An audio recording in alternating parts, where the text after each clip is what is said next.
It's a question that has perplexed humanity from as early as the ancient Greeks all the way to the 21st century, and we're still dying to know. Which came first, the chicken or the egg? The question would be simple if we took it literally. Egg-laying animals existed far before chickens came about, so technically the egg came before the chicken. But this question, better worded as the chicken or the chicken egg, focuses more on the cyclical cause and consequence. That is, if a chicken is born from an egg, where did the egg come from? Another chicken, presumably, which too must have come from an egg. So which came first? On the one side, we have Team Chicken. Research suggests that the protein essential for the formation of chicken eggs, called OV17, is only found in chicken ovaries. Without it, the chicken eggshell could not be formed. So, without a chicken, you technically can't get a chicken egg.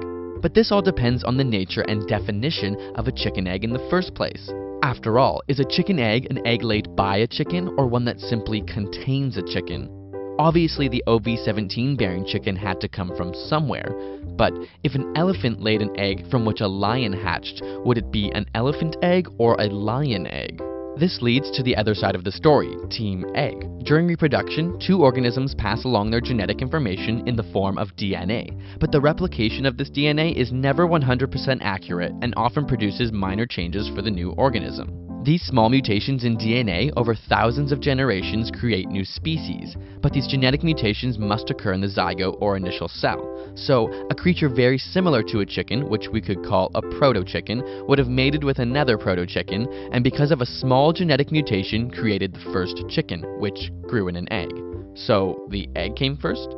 Well, Team Chicken might argue that this was simply a chicken growing inside of a proto-chicken egg. However, no one mutation can ever really constitute a new species. Even though we humans like to classify all creatures into different groups and names, this is based on how things currently are and not how they were millions of years ago.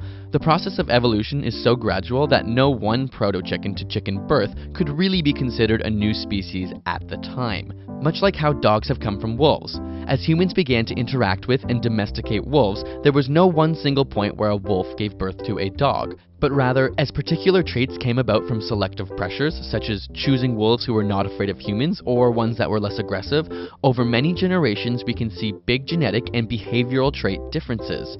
So, where does this leave us? We're left with two scenarios. Some early egg-laying species gradually led to the creation of the proto-chicken, which laid proto-chicken eggs.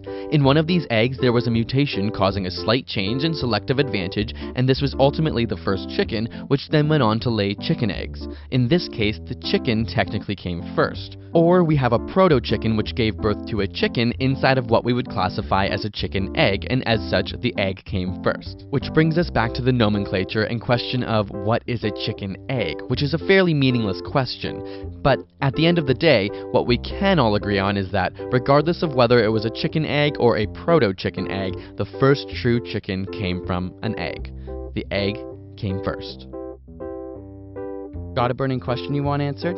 Ask it in the comments or on Facebook and Twitter, and subscribe for more weekly science videos.